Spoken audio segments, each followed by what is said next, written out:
Don't forget to subscribe to my channel and also press the bell icon to get the notifications about my latest videos. Hello everyone, today we will talk about Cunningham's confusion. Along with that, I would like to discuss a little bit about John Marshall and R.E.M. Wheeler. All these three were Director Generals of Archaeological Survey of India, and all these three people are mentioned in your chapter Bricks, Beads and Bones. So first of all, we would talk about Cunningham's confusion. Actually, Alexander Cunningham was the first Director General of Archaeological Survey of India, and because of his interests in archaeology and his works in Indian archaeology, he is considered as father of Indian archaeology. But he had a confusion about Indian history, and that is mentioned in your book as title given over there, Cunningham's confusion. So Alexander Cunningham, he like many historians, he had thought that Indian history begins with the Mahajanpadas and these big cities which developed in Ganga Valley.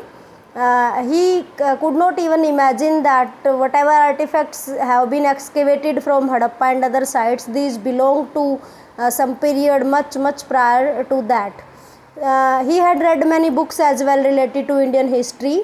He had read some accounts given by Chinese and other foreign travelers who visited India in the past, and he tried to relate all these artifacts with these cities and the things mentioned in those accounts which were given in the books. But as you know, these artifacts were not related to any of those cities. These could have not found any mention in those accounts of the foreign travelers. So he thought that these artifacts are not valuable as these are not related to history. So we must have lost many valuable artifacts which were excavated by the archaeologists at that time. So that was Cunningham's confusion, that he thought that Indian history begins only with the cities which developed in Ganga Valley, or you can say at the time of Mahajanpadas and this Magdha kingdom, Koshala and Angavajji, etc. He had just this much knowledge, so he got confused.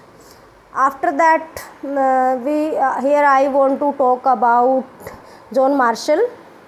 He was also one Director General of Archaeological Survey of India, and in your book it is mentioned that he had done one mistake. So this can be asked as question in board exam as well, that what mistake was done by John Marshall and how and by whom it was removed.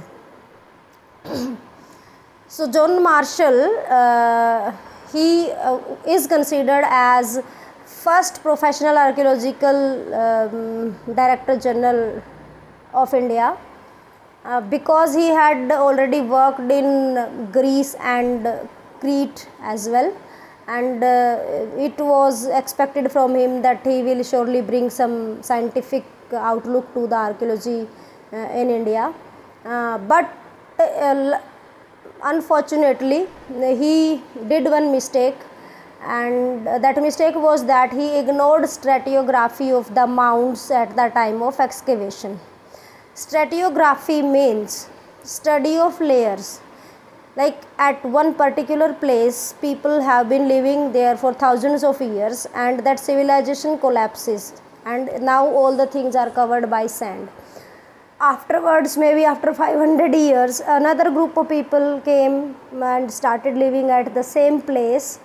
So now they will live there for further 1500 years, and the civilization again collapses.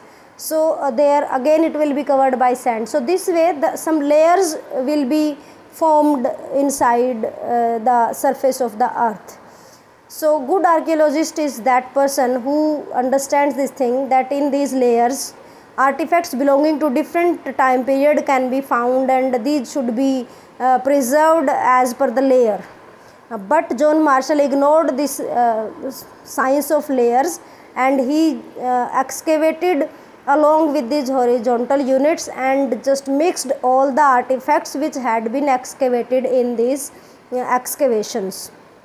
So that was the mistake done by him, and this way we must have lost the relevance of those artifacts which were belonging to different periods of time. After that, this mistake was removed by R.E.M. Wheeler, who became Director General of Archaeological Survey of India in 1944, and he recognized this mistake, and then he started excavating as per the stratigraphy, and he started separating these artifacts as per the layers in which they were excavated. So that was all about these three archaeological Director Generals of India. Hope you have understood. Thank you. Have a good day.